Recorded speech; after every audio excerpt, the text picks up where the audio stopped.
Hello, hello, comment vous allez? J'espère que vous allez bien. Donc aujourd'hui, j'aimerais vous offrir la conférence que j'ai donnée à un atelier la dernière fois, donc sur le mental. De quoi on a parlé? Vous le voyez en gros, hein. On a parlé de l'échec. Et pourquoi je voulais vraiment vous le partager parce que je sais que l'échec, c'est quelque chose qui fait peur à beaucoup de personnes. C'est quelque chose qui m'a fait peur vraiment énormément dans le passé. Et j'aimerais qu'on le démystifie ensemble, en fait. J'aimerais qu'à la fin de cette conférence, qu'on puisse prendre du recul là-dessus et se dire que ça fait partie du chemin d'entrepreneur, ça fait partie du chemin de performeur, de sportif, de comédien. Lorsque vous voulez entreprendre des choses, de grandes choses, vous allez être confronté à l'échec. Mais j'aimerais qu'on se dise que c'est rien et que ça fait partie du chemin. C'est vraiment mon objectif que vous puissiez réellement prendre du recul. Si vous n'arrivez pas à prendre du recul, vous allez souffrir. Vous allez vraiment souffrir. Alors, vous savez que moi, je suis coach mental pour performeurs. Donc, moi, je vous aide à lever les freins et les blocages. Vous avez des freins, vous avez des blocages, mais vous avez envie d'atteindre des objectifs et vous n'y arrivez pas. Vous pouvez me contacter et c'est comme ça que je pourrais vous aider. Pourquoi l'échec, c'est si compliqué et qu'est-ce que c'est? L'échec, c'est ce que j'appelle un essai infructueux. C'est un essai infructueux sur une action en particulier. Pourquoi, pour moi, j'aime dire essai infructueux plutôt qu'échec, c'est juste de démystifier en se disant je n'ai pas réussi à atteindre ce que je voulais en une fois. Donc, pour le moment, c'est un essai. Il est infructueux, tout simplement. J'ai observé deux raisons qui font que l'échec peut faire peur, vraiment. La première, c'est parce qu'on n'est clairement pas préparé. D'accord. On n'est pas préparé, on ne s'y attend pas. Lorsqu'on prévoit quelque chose, on se dit que l'on ne peut pas rater, donc on ne s'y attend pas et ça fait peur. Et du coup, le mental n'est pas préparé et c'est comme si vous receviez une gifle en fait. Si lui n'est pas préparé, il reçoit une gifle. La deuxième raison, c'est que vous remettez votre valeur en question. Vous remettez toute votre valeur en question dès que vous avez raté quelque chose. Et ça, ce n'est pas possible. Mais on va le voir plus loin. D'accord? Donc, les deux raisons, c'est qu'on n'est pas préparé à ça. Et la deuxième raison, c'est qu'on remet toute sa valeur en question. Du coup, ça fait peur. Et on n'a pas envie de vivre ça, en fait. Et le problème de le vivre de cette manière-là, clairement, c'est que on risque d'être déçu. Et lorsqu'on est déçu, qu'est-ce qui se passe? On recule. Au lieu d'avancer vers ses objectifs, on recule. Et ça, c'est un problème. Clairement, c'est un problème. Parce que si vous voulez avancer vers vos objectifs, il faut qu'en termes d'émotion, vous soyez quand même optimiste et que vous soyez bien. Si à chaque fois qu'il se passe quelque chose et que vous avez un essai infructueux et que vous prenez du recul, vous vous remettez en question, vous n'atteindrez jamais vos objectifs. Je suis désolée de vous le dire, mais ça ne va pas être possible. Émotionnellement, ça sera beaucoup trop fort. Donc, comment on va faire pour justement réussir à mieux vivre l'échec, à préparer l'échec? Donc, le premier, vous avez vu, je vous ai dit qu'on n'était pas préparé. Eh bien, le mental, il a besoin de se préparer. Le mental a besoin que vous lui disiez ce qui va se passer, en fait. Donc, si vous dites à votre mental que vous avez une éventualité qu'il y ait un essai infructueux dans l'action que vous allez faire, il ne vous mettra pas de gifle. D'accord? Il va comprendre et il vous fera moins vivre cette notion d'échec, en fait. Il a besoin que vous lui disiez qu'il est possible que vous ratiez. Là, j'ai mis une image d'athlétisme. Vous savez que j'ai été athlète de 400 mètres, que je courais en compétition. J'y allais pour battre mon record. J'y allais pour être dans les premières, tout dépendait de la série, mais en tout cas pour battre mon record. Mais il y avait une éventualité que je ne fasse pas mieux que mon temps, et ça, je le savais, et je me préparais à ça.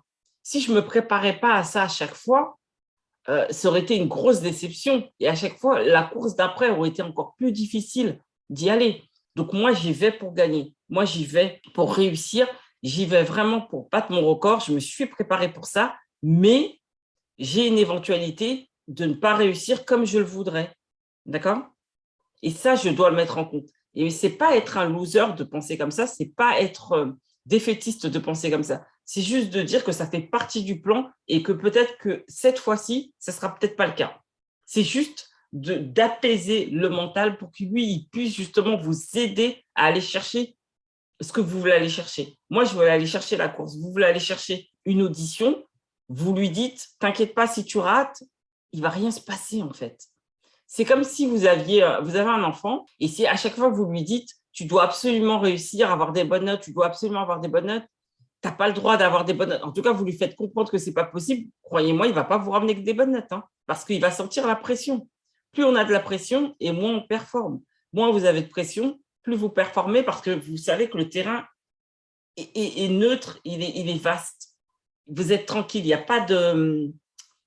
J'imagine les picots là sur la piste. C'est comme s'il y avait des picots à chaque fois si j'ai une pression, vous voyez. Alors que si je n'ai pas de pression, j'y vais tranquille, quoi. Mon corps est détendu, j'y vais tranquille. Et c'est ce qu'on cherche à faire, à avoir son corps détendu, à être zen et à aller chercher vraiment le meilleur qu'on puisse avoir, en fait. D'accord? Quand vous y allez zen, mais vous y allez pour gagner, vous y allez pour réussir, pour faire mieux ce que vous aviez fait, mais vous savez que l'essai infructueux fait partie du jeu.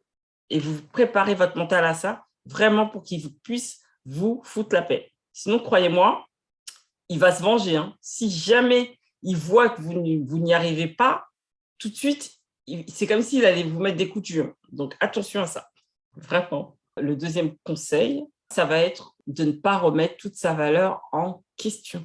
D'accord? On ne remet pas toute sa valeur en question. On remet l'action qui n'a pas réussi. Alors, pourquoi je n'ai pas réussi? Qu'est-ce que je peux faire de mieux la prochaine fois? Comment je peux m'y prendre? Tout simplement. Ce n'est pas parce que je n'ai pas réussi à atteindre ce que je voulais du premier coup que je suis nulle. Pas du tout. C'est juste que il me faut plus de temps. Pourquoi il me faut plus de temps? Est-ce que j'ai sous-évalué le temps qu'il me fallait? Ça se trouve, c'est tout simplement ça. Je me suis mis une pression alors que ce n'était même pas possible du premier coup. Est-ce que les compétences que j'ai ne sont pas suffisantes en fait pour aller atteindre ce que je veux? Ça, c'est possible aussi. Donc ça, il faut que vous en preniez conscience. Et dès que vous avez fait ça, vous savez que vous allez y arriver. Vous savez que si jamais vous avez sous-évalué ce que vous vouliez faire, vous savez que ce n'était pas possible. Dans ces cas-là, vous n'allez pas vous remettre en question parce que vous saviez que ce n'était pas possible. Donc, il faut en prendre conscience. Et la deuxième, si il vous manque des compétences, allez chercher ces compétences. Et ça prendra le temps que ça prendra, juste le temps d'avoir ces compétences. Et vous savez que ça n'a rien à voir avec vos capacités, avec vous. C'est juste quelque chose qui est extérieur et que vous avez besoin d'aller chercher. Donc, on ne remet pas sa valeur en question. On remet les actions en question et on réajuste derrière. Ça, c'est hyper important. Une fois que vous allez réajuster, vous y arriverez en fait. Et ça, c'est un point qui est hyper important. Et ça, quand j'ai compris ça, moi, franchement, ça a changé énormément de choses. On tient compte des choses que l'on maîtrise et des choses que l'on ne maîtrise pas. En tant que croyante, en plus, je sais qu'il y a des choses que je maîtrise et je sais qu'il y a des choses qui sont dans les mains de Dieu. Je ne peux pas, en fait, me dire que je maîtrise tout, c'est impossible. Ça serait vraiment un mensonge. D'accord? Je vous reprends un exemple sur l'athlétisme. Vous pourrez faire le parallèle avec l'entrepreneuriat, avec la comédie. Soyez créatifs, réfléchissez. Donc, je me prépare à une compétition, d'accord? Je me suis préparée. Moi, ce que je maîtrise, c'est les entraînements. Le nombre de fois où j'ai pu m'entraîner, donner mon maximum, l'alimentation, de faire attention à ce que je mange, bien dormir, ne pas être trop fatigué pour pouvoir bien m'entraîner. Tout ça, je le maîtrise, d'accord? J'arrive le jour de la compétition. Qu'est-ce qui se passe? Je ne maîtrise absolument pas le couloir qu'on va me donner. Tout coureur sait que le couloir numéro 1 et le couloir numéro 8, c'est pas terrible et on ne le veut pas. Sauf que lorsque vous arrivez, vous choisissez, vous n'êtes pas là à dire j'aimerais bien le 3 ou le 4, s'il vous plaît. C'est pas comme ça que ça se passe. C'est eux qui décident de vous placer à n'importe quel couloir, en fait. Hein, d'accord? Ils vous placent à un couloir comme ça et vous ne décidez pas. J'arrive et je suis justement au couloir numéro 1. Ça m'est arrivé plusieurs fois d'être au couloir numéro 1 ou au couloir numéro 8. Et là, je ne maîtrise absolument pas. J'ai ça et en plus, ce jour-là, comme par hasard, ils vantent. Je ne maîtrise absolument pas. Mais je sais que être au couloir numéro 1 et le fait qu'il y ait du vent, ben mon corps va pas être, mon temps ne va pas être terrible. Ça ne veut pas dire que je vais échouer, mais je sais que ça ne va pas être terrible. Et j'arrive à la fin de la course, qu'est-ce qui se passe? Justement, je suis déçue. Si je ne tiens pas compte de ça et me dire que ce n'était pas forcément, ce n'était pas de ma faute, en fait, ce n'était pas de mon fait, eh ben, j'arrive à la fin de la course et je suis dégoûtée, je commence à me dire que je suis nulle, j'ai tout échoué, alors que ce n'est pas de ma faute. Enfin, ça fait partie du jeu, mais je dois me dire, ben, écoute, je donne le meilleur, mais je suis presque sûre que ça ne sera pas terrible. Et clairement, c'est arrivé et ce n'était pas terrible. Mais ce n'est pas grave.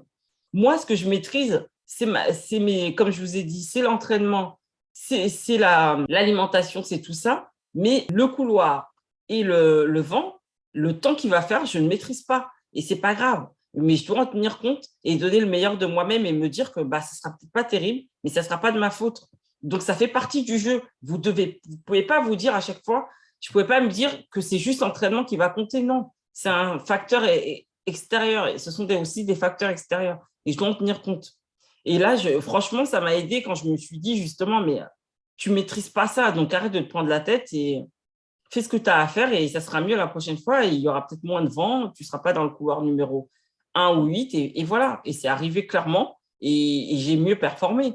Basta, ça fait partie de mon chemin et je dois vivre ça aussi. Et je ne me remets pas en question pour ça.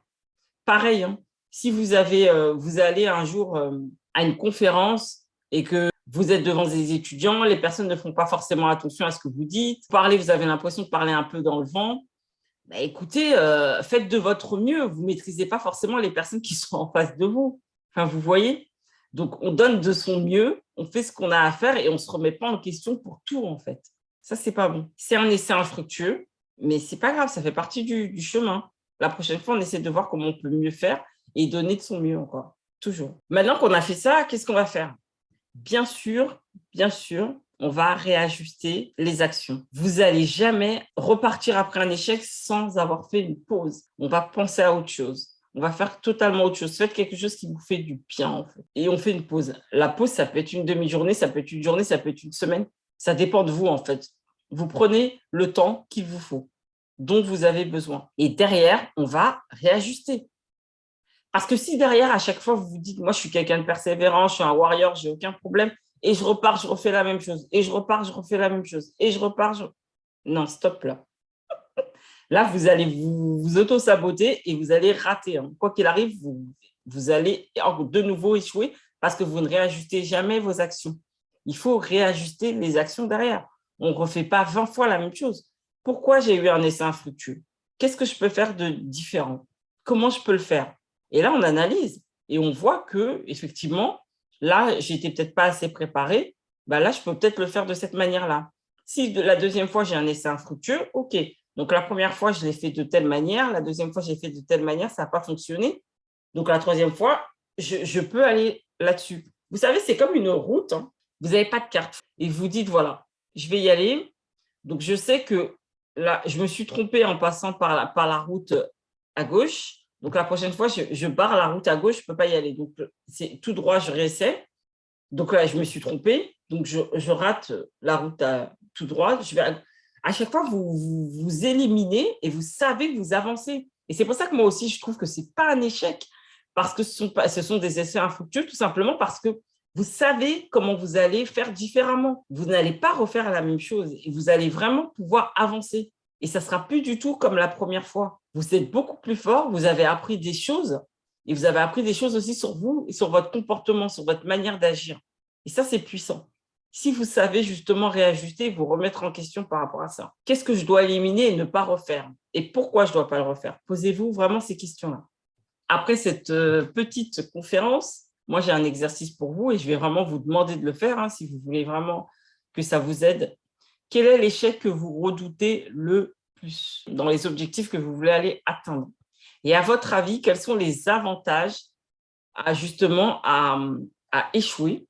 Oui, vous avez bien entendu. Quels sont les avantages à échouer par rapport à ce que vous voulez faire et quels sont les avantages à réussir à rester dans la situation dans laquelle vous êtes? Quels sont les avantages à échouer par rapport à votre objectif et quels sont les avantages à rester?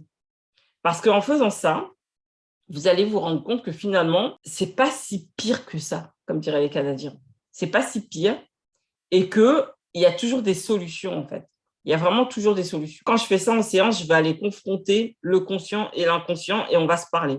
Et je vais aller provoquer un peu le conscient. Je vais provoquer un peu mes clients. Ils vont faire le conscient, moi je vais faire l'inconscient et on va aller réunir les deux pour que justement vous puissiez vous rendre compte que l'inconscient pense des choses qui ne se passeront pas réellement dans la réalité en fait. Donc vous avez besoin d'aller confronter ces deux avis-là. D'accord? Et vous verrez que ça va vous aider en fait à complètement démystifier l'échec en fait. Et vous rendre compte que finalement, c'est pas si pire. C'est vraiment pas si pire et qu'il n'y a pas de problème et qu'on peut tout dépasser. Donc, j'aimerais vraiment qu'on résume la manière dont vous pouvez mieux vivre l'échec. La première chose, c'est que vous allez préparer votre mental à l'éventualité que vous pouvez avoir un essai infructueux. Et encore une fois, ce n'est pas d'être loser de faire ça, mais c'est tout simplement de dire que c'est possible. Et comme ça, votre mental vous laissera tranquille et vous serez beaucoup plus apaisé. La deuxième, c'est que vous allez remettre en question ce que vous avez fait, en fait, mais pas toute votre valeur en question. D'accord? On ne remet pas toute sa valeur, toute son activité, toute sa carrière en question parce qu'on n'a pas réussi du premier coup. Et on voit justement pourquoi on n'a pas réussi et qu'est-ce qui nous manque pour y arriver. Et les choses que l'on ne maîtrise pas, on en tient compte dans son parcours. Moi, j'ai des choses que je maîtrise, il y a des choses qui ne sont pas de mon fait, qui sont extérieures à ça, et ça, j'en tiens compte. Et si j'échoue, je ne remets pas ma valeur en question, ça fait partie du chemin. Une chose que je tiens vraiment à vous dire, c'est que si vous voulez réussir, vous voulez performer, démystifier l'échec, prenez du recul et dites-vous que vous êtes un warrior, vous êtes un performeur et que vous allez y arriver et que l'échec fait partie du chemin de performeur. Parce que nous, on accepte de tomber, on accepte de se relever et de retomber et de se relever en réajustant ses actions, n'est-ce pas? Il n'y a pas de problème, ça fait partie du chemin, mais on sait qu'à force de tomber, on sait que quand on se relèvera beaucoup plus fort parce qu'on y arrivera beaucoup plus, parce on aura appris d'autres choses et on sera meilleur en fait. Et ça fait vraiment partie du chemin. On n'a pas peur de ça. On prend vraiment du recul. On est un warrior. Nous sommes des performeurs. D'accord? En tout cas, merci d'avoir assisté. En tout cas, pour ceux qui sont restés jusqu'au bout, bravo et dites-le moi. Dites-moi, je suis resté jusqu'au bout dans les commentaires et vous me prouverez vraiment que vous êtes un performeur. Donc, dites-moi ce que vous redoutez de plus et j'espère que maintenant, vous avez réussi à démystifier l'échec.